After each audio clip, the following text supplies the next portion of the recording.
Hello mga kawapo, today's video natin nagkayayaan mag-ride mga kawapo puntang Dinggalan. So yung kasama ko mga kawapo sila Kuya Ran at Kuya Sani at mga Padjak Boys ng Bakod Bayan. Ayun no, napakaaga ng usapan namin mga kawapo, pero tinanghali ako ng gising. So naghihintay na nga pala mga kawapo sila Kuya Ryan sa sa Bangad, sa may gasolinahan. Ako na lang ang hinihintay, nauna na rin mga kawapo yung mga kasama namin sa Gabaldon. So yun, napakaganda mga kawapo ng tanawin. Ayun, na-miss ko mag-ride mga kawapo. Pero nakita nyo mga kawapo, medyo mabagal yung takbo kasi inaalalahin ka mga kawapo at nagbiblink-blink yung aking temperature. At medyo natutuyan din ng coolant mga kawapo itong aking motor. So actually dadala ko sana kay Boss Maki, pero naka-schedule siya mga kawapo. After ka na lang namin mag-rides, matigas ang ulo mga kawapo. Kahit na sira na yung motor ko, sige, abot pa rin ang aking rides. So yun nga, habang tinatahak namin yung kalsada, nagkita kami ni Kuya Ran sa may Bangad. Inabangan na rin namin si Kuya Sani dun sa may Palayan. So yun, napaanganda ng sunrise mga kawapo. Grabe, nakakasabing mag-ride mga kawapo. Yung mga kasama ko na napakatutulin. At huminto nga kami dito sa may tulay ng Laor. Yan, nagpicture-picture. First stopover namin mga kawapo. Yun naman, ganda rito. At syempre dito mga kawapo, marami nag-stopover dito kasi maganda yung tanawin ito mga kawapo. Lalo na pag ganito maga-maga, makikita mo yung sunrise papalabas ng bundok. Tapos sa baba ng talay mga kawapo, may mga kubo-kubo. Tapos after na mag-picture mga kawapo, dire-diretso na kami. Ayan ganda, napakaganda mga kawapo ng tanawin dito pagpapunta ka ng Dinggalan. Let's go!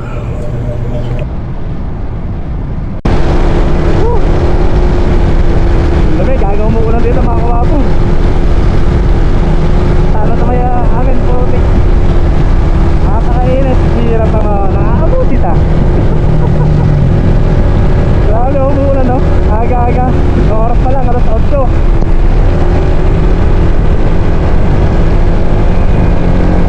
Sa harapan talig mga kawapo, hirap ang nakakabuti ta. Woo! Samantalang sa Nueva Ecija mga kawapo, napakainit, sobra.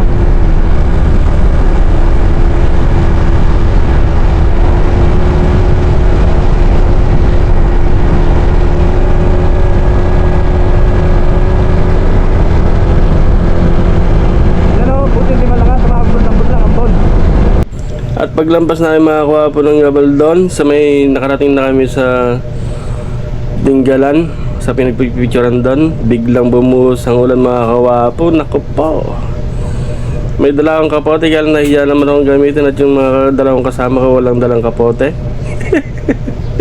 Ayan, titinis na mga kawapo yung ulan. Mag-ambon lang naman, di siya masyadong malakas, pero nakakabasa rin ng damit mga kawapo.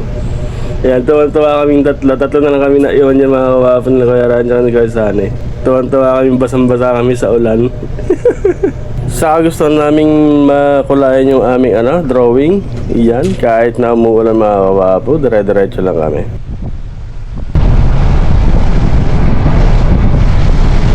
Ganda sarap dito mga kawapo, damig.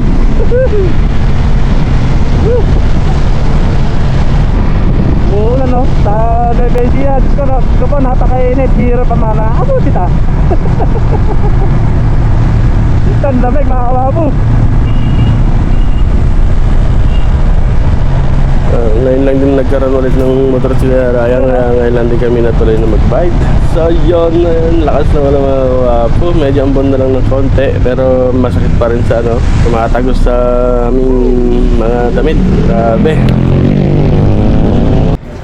At pagdating nga namin mga kawapo sa Dinggalan, walang ganong ulan. Lumiko kami dun sa may pier. Huminto kami mga kawapo sa hindi ko na videoan. Bumili kami ng aming ipapaluto dun sa may Matawi. Sa Matawi kami pupunta mga kawapo. Bumili kami ng isda, tapos mga sa iba't ibang klaseng seafood na aming ipapaluto mga kawapo. Napakaganda rito mga kawapo pag umaga oh. Kaya lang medyo makalimlim siya mga kawapo. Hindi ko alam kung ma-enjoy namin yung paliligo sa dagat. Grabe. Pag alis namin sa Nevesia, napakalinsangan. Pagdating namin dito, medyo malamig na mga kawapo. So yun, napakasaya na aming paglalakbay. Sana nag-enjoy kayo sa panonood. Kung nasaan man kayo mga kawapo at nakarating kayo dito sa video na ito, please follow my page, Wapo TV Motovlog, tsaka sa YouTube channel natin, Wapo TV Motovlog. Yun, malapit na kami mga kawapo makarating sa aming patutunguhan. At pagdating nga namin mga kawapo sa Matawi, umaambon na naman mga kawapo. Kaya sabi ko, parang hindi natin may enjoy yung paliligo dito sa dagat. Pero okay lang at least nakarating tayo. Yun, dito kami sa Love Matawi. Yun naman. So yun, pagparada namin mga kawapo sa may harapan, may parada na kayo pagtawaran pa yung isang kasama namin. Mabokay mga kawapo. Napakabait nung mag-asawa. Pumayag agad sa gusto namin tawad. At nagpaluto na rin kami. Sila na rin ang bahalang nagpresyo mga kawapo. Yun, pumunta na kami mga kawapo sa aming kubo sa baba. Medyo marami rin tao sa kabilang mga, pero dito sila madalas daw pumunta, kaya dito kami pumunta mga kawapo. Yun o. Maputik pa yung kalsada mga kawapo, pero okay lang. Basal sa aking sapatos. Ayun na yung mga kasama natin mga kawapo. Ganda. Ganda rito mga kawapo, kaya lang malakas ang hangin. Tsaka medyo maambon na mga kawapo. Hindi, mangingi na lang tayo.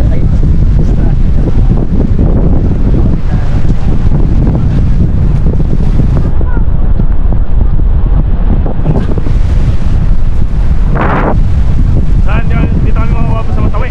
Ayun o. Kaway.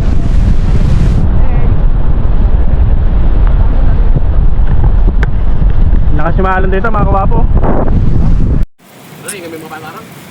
Hello mga kawapo. Yan, nag-outing kami. Nandito kami sa dagat. Hindi kami makakaligo. Umuulan.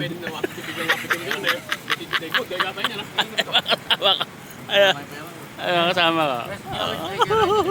Sarap maligo. Ayan sa ulan.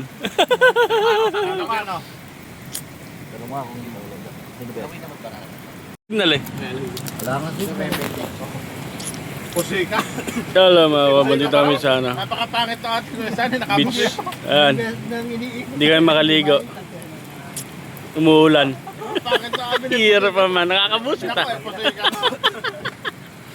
Ayan Pusika siya. na low tide na mga kawapo.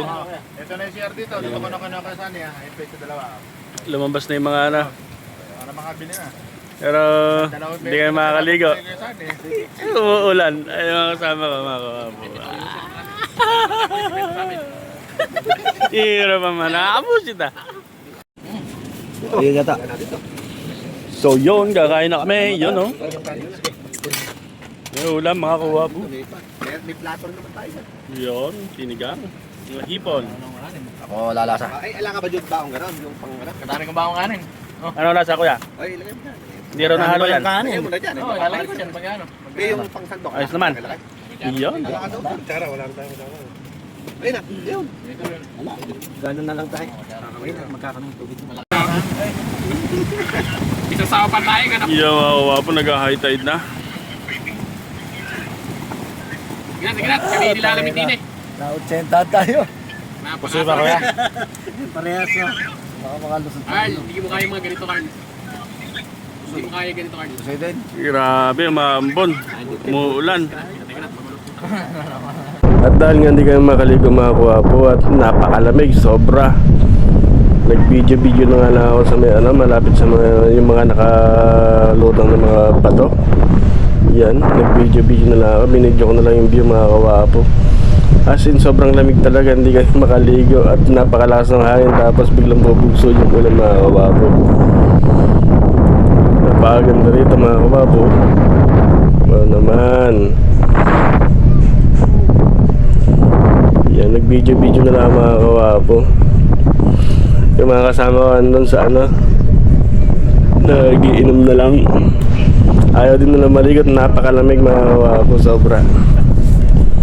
Binidyo ko na lang yung view. Ayan, napakaganda mga kawapo dito sa ano, Matawe. Yung mga ibang kubo mga kawapo dito sa kabilang katabi namin mga ano, may mga kundi naman sila, may mga customer din naman sila. Kaya lang napakadalang na naliligo mga kawapo. Ayan, nag-post na lang ako. Feeling ko nasa ibang bansa ako. Pero napakaganda kasi dito mga kawapo. Tingnan may mga rock formation, no? Ang daming mga ano dyan, daming mga isda mga kawapo. Ayan. Pag low tide kasi mga kawapo, yung mga rock formation na lumilitaw mga kawapo. Kahit dun sa may Paltik, ganun din. Pag low tide sa mga kawapo, lumilitaw din yung mga ano, rock formation. Napakaganda ito yung mga kawapo. Parang pag nasa malayo, parang 100 Island siya. Maganda yung mga tanawin dito mga kawapo. Kaya lang yung beach talaga dito sa Dingalan, medyo mabato siya. Pero masarap naman maligo mga kawapo. Maganda yung tanawin, mabubusog yung mata mo. Dahil sa mga views, bundok, dagat, mga rock formation mga kawapo. Kaya sulit naman pag pumunta kayo dito. So ayun lang mga kawapo, please follow my page Wapo TV Motovlog, tsaka sa YouTube channel natin Wapo TV Motovlog. Maraming salamat po.